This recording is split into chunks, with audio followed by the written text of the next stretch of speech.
Listo. Hola con todos, ¿cómo están? Mi nombre es Genaro Ormachea, soy miembro de TEMIS, de la revista TEMIS de la Facultad de Derecho de la Pontificia Universidad Católica del Perú. Y en esta oportunidad, por medio de Enfoque Derecho, vamos a hablar de temas bastante interesantes y muy trascendentales, sobre todo para la industria cinematográfica y cuál es el impacto que va a tener esta dentro del mundo jurídico. Para ello, hemos invitado al profesor Roger Vidal Ramos. Él es doctor en Derecho, es máster en Derecho Civil y Comercial y tiene bastante experiencia en el ejercicio del derecho corporativo, además del derecho administrativo, contrataciones públicas y recuperación de deudas. En este caso, y agradeciendo también la especial atención del profesor Roger, vamos a hablar de un tema que está tañando y que está quedando como un precedente importante en el mundo de Hollywood y sobre todo en el mundo del derecho, que es el caso de Scarlett Johansson. Profesor Roger, muchísimas gracias por estar con nosotros y bienvenido. Buenos días, Genaro. Primero quiero agradecer a Enfoque Derecho y a la revista TEMIS, reconocer esta enorme labor académica y en publicaciones que ustedes vienen generando desde 1965, ¿no? Y reconocer pues esta importante labor en la Universidad Católica que vienen desplegando tanto fuera como en todo el territorio peruano. Bien, qué importante es mencionar que por lo menos la mayoría de profesores y académicos que de alguna forma estamos compartiendo este caso bien interesante de Scarlett Johansson contra Disney y Marvel, no contamos con información de primera fuente, obviamente porque el contrato debe estar sujeto bajo las reglas de la confidencialidad. La defensa de ambas partes se encuentran en un momento de bastante enfrentamiento bajo varias estrategias. Pero sin embargo, nosotros publicamos un trabajo hace una semana y nos remitimos de una fuente que es confiable del periódico, del diario Los Angeles Times, de su autora Meg James, que nos brinda cierta información jurídica muy relevante y por ahí vamos a empezar. El primer punto es poder entender que al momento que la actriz suscribe el contrato con Marvel, obviamente nadie podía avisorar que se iba a generar una pandemia. Por lo tanto, especulo, quizás una cláusula, el caso fortuito, fuerza mayor, de hardship, quizás sería muy descabellado entender en ese contexto que se podría haber fijado en el contrato. Pero lo que no queda duda eh, fue el objeto y la razón económica para contratar de la actriz, en que ella contractualmente iba a mantener una ganancia, una utilidad de un porcentaje de las ventas de las taquillas o de las entradas al cine, siendo este tema bastante relevante porque obviamente al tener más ingresos por taquillas, su porcentaje va a ser mayor. Pero ¿qué sucedió durante los momentos más complicados de la pandemia? El Perú y muchos países emitieron normas bajo mandato legal donde se suspendieron muchas actividades, entre ellas las actividades de las salas de cine. Obviamente, el tema puntual es de que la actriz y los abogados que están encaminando su defensa sienten que tienen una pérdida económica debido a la mala fe contractual por la cual actuó Marvel al ceder este derecho de transmisión vía streaming a Disney. Y aquí se encuentra el gran problema, porque para nadie es un secreto que plataformas como Netflix, Amazon, ya hace muchos años han encontrado un gran nicho de negocio y obviamente la mayoría de personas prefieren estar en casa, en la computadora, en el celular, viendo muchas películas de estreno. Perfecto. Entonces, para detallar y determinar exactamente qué sería lo que demanda Scarlett Johansson a Disney. Consideramos que ella lo que está solicitando es que se le pague un lucro cesante. Ella, bajo una operación matemática muy sencilla, considera de que hay más transmisiones por streaming que ingresos por pago de taquilla. Y está solicitando que este monto le sea pagado alrededor de $50 millones, lo que ella considera. porque obviamente, eso también no hay que ser expertos, pero la plataforma de streaming llega a mayor cantidad de personas y es el nuevo negocio de Disney, que le está generando mayores ingresos en esta nueva era. Perfecto. Ahora, quisiéramos saber si existe algún incumplimiento del contrato en el presente caso y qué daños existirían. Vamos a especular, Gennaro. Obviamente, casi nadie tiene acceso al contrato, pero si estuviéramos frente a una cláusula donde se fija una tarifa y un porcentaje, yo me aventuraría a hacer tres preguntas, ¿no? Primero, si el objeto del contrato se cumplió, porque en aquel momento la razón económica de la actriz era de que su ganancia sea calculada conforme a la taquilla, hecho que eventualmente se modificó y se transformó. Segundo, ver si existió una conducta abusiva y con mala fe contractual por parte de Disney, porque recordemos que Disney domina Marvel por la figura de filial matriz, y es un argumento que está bastante sólido en la postura de los abogados de la defensa de la actriz. Habría inducido para que se pueda transmitir por este canal, y obviamente consideramos de que sí existen pérdidas económicas que perjudican al patrón. Tenemos frente a lo que se conoce en el Código Civil peruano, el derecho civil peruano, como un lucro cesante, que incluso si se llega a un proceso civil, judicial o arbitral, pues se va a tener que presentar una pericia para poder entender un poco la dinámica, ¿no? Si en streaming se transmite en mayor cantidad los ingresos, el tema de las taquillas, que va a ser muy interesante. Perfecto. Ahora, ¿por qué es relevante encaminar el caso o el presente caso en un foro judicial o en un foro arbitral? Y si existe algún tipo de diferencia en esto. Ese es uno de los temas más interesantes que me llama la atención y que nos permite tener un campo bastante didáctico. Obvio, sin ser expertos en derecho norteamericano, pero si nos basamos a las películas tradicionales, cuando artistas, políticos, deportistas tienen una controversia en fuero judicial, lo común es que tengas la selección de testigos, tengas cámaras, prensa, y estos juicios se transforman pues en una película de abogados. Y obviamente en este punto la principal diferencia es que si llevan esta controversia a fueros judiciales, la imagen de Disney como marca va a estar bastante perjudicada por los periódicos, por las redes, porque se podría estar generando la suerte de un abuso entre una estrella de cine frente a esta gran industria. Y por otro lado, la información sería pública. Muchas de las actuaciones, que a diferencia del arbitraje, está protegido bajo la regla o el principio de la confidencialidad. Las actuaciones, las pericias, el laudo o el fallo va a ser reservado.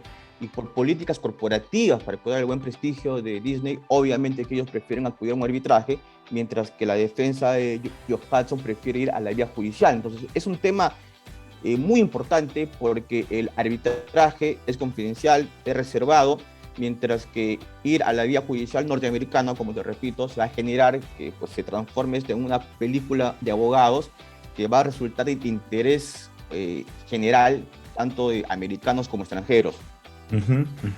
Sí, o sea, indudablemente es un tema que puede jalar incluso mucho más. Ahora, lo que le quisiera preguntar es, ¿qué relación existe entre la teoría del levantamiento del velo societario y la parte no signataria en el caso de Scarlett Johansson y su demanda contra Disney? Bien, vamos a hacer un comentario primero respecto a la teoría del levantamiento de velo societario. Hay un caso bastante conocido que siempre se habla en cualquier clase de introducción, pues en materia de sociedades y contratos, el caso de Salomón, ¿no? Que es una persona natural que mantenía un negocio relacionado a la industria de las carteras, y luego de eso él forma una empresa y traslada el patrimonio, y con un fin de no pagar deudas, genera una suerte de un fraude. A raíz de este primer caso en Inglaterra, sobre todo en el sistema del common law, se empezó a estar dando una interpretación distinta a esta protección que hay sobre la persona jurídica, sobre todo de las sociedades, que las deudas que asumen son independientes de cada empresa o de cada corporación. La figura del velo lo que permite es que conforme a la conducta de las partes, la mala fe, la toma de decisiones,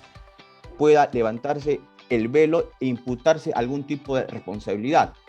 Para hacerlo de manera más gráfica, si estamos en el supuesto, y lo digo en el supuesto, que Disney es la controladora de Marvel, para que ejerza este control tendría que haber órdenes, mandatos, accionistas, apoderados. La figura del velo se permite en arbitrajes comerciales como en procesos judiciales. En materia judicial aquí en Perú tenemos bastantes antecedentes en juicios laborales.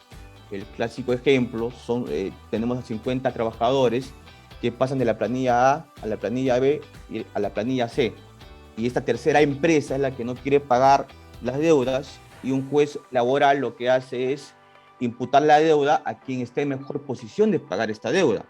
En el Perú tenemos un caso bien interesante que lo denomino el caso de las pesqueras, ya hace muchos años, donde participó el profesor Alfredo Bular, donde con la ley arbitral anterior hicieron dos temas bien interesantes. Levantaron el velo y permitieron que la parte no signataria, porque se dice no signatario porque es una persona jurídico natural que no firma el contrato y no firma el convenio arbitral, pero su presencia en la negociación, en la celebración, en la ejecución o en la culminación del contrato es tan notoria, es tan importante que se la incorpora.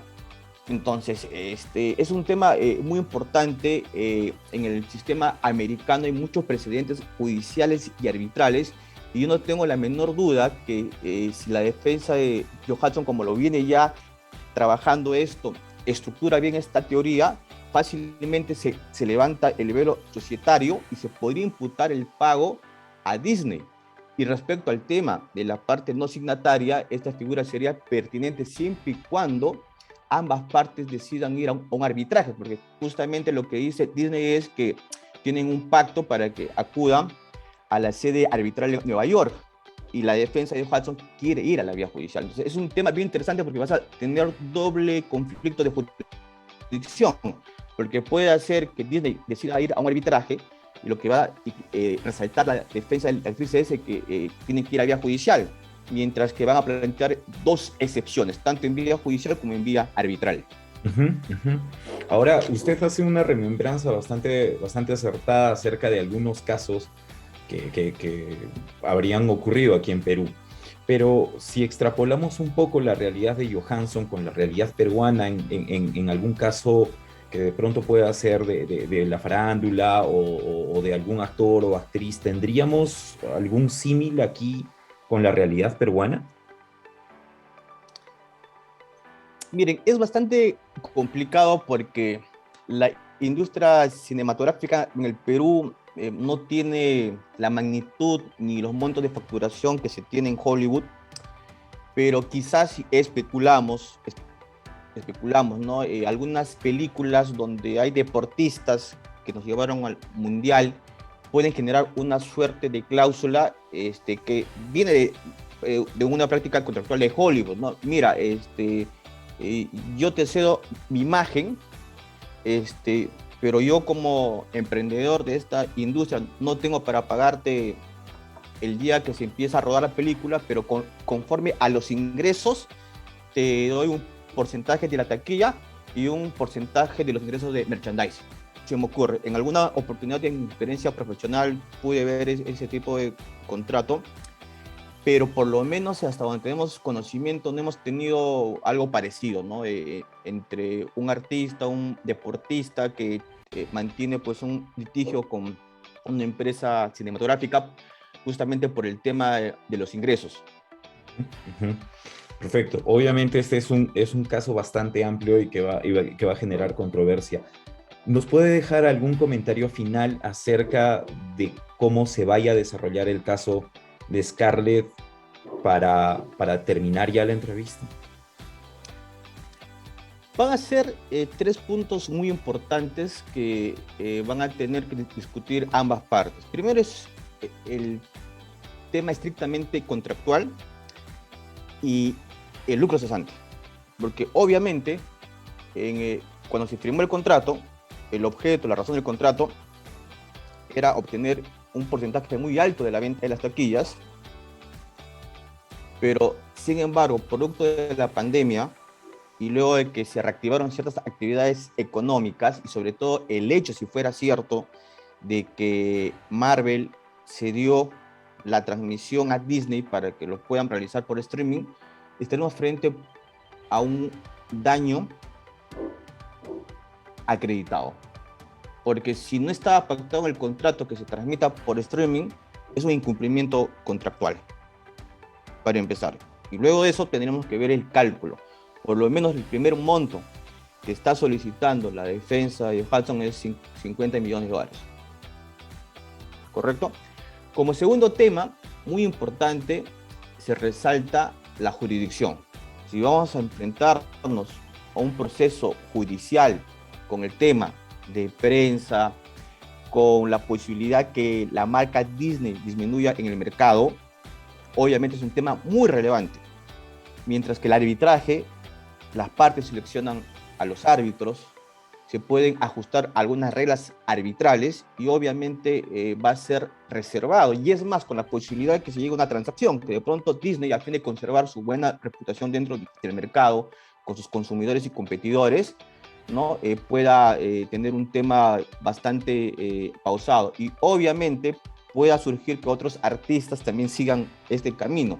Y como último punto, tema muy interesante es la figura del levantamiento de velo societario. Sea en vía judicial o en vía arbitral, se va a tener que discutir respecto a que si estamos frente a la figura de la filial y la matriz, si realmente Disney ha tenido manejo en la forma de la transmisión en las ganancias, esto con un ánimo de poder fijar un monto de indemnización o de resarcimiento, ¿no? Según sea el fuero judicial o arbitral en la justicia norteamericana. Perfecto. Muchísimas gracias, profesor Roger, por estos conocimientos que usted nos vierte en el caso en específico y sobre todo por graficar no solamente el panorama de actualidad en el caso de Scarlett Johansson, sino darle la profundidad a sobre todo el tema del contrato y este tema que nos importa bastante, que es el tema del velo societario y qué repercusión podría traer en la imagen que tiene tanto la actriz como Disney. Así que le agradecemos muchísimo y lo estamos esperando para próximas entrevistas. De verdad, muchas gracias y esto ha sido nuestra entrega en nuestra semana de temática de Hollywood y Derecho. Muchísimas gracias, profesor. Muchas gracias. Gracias a ustedes. Nos vemos. Gracias.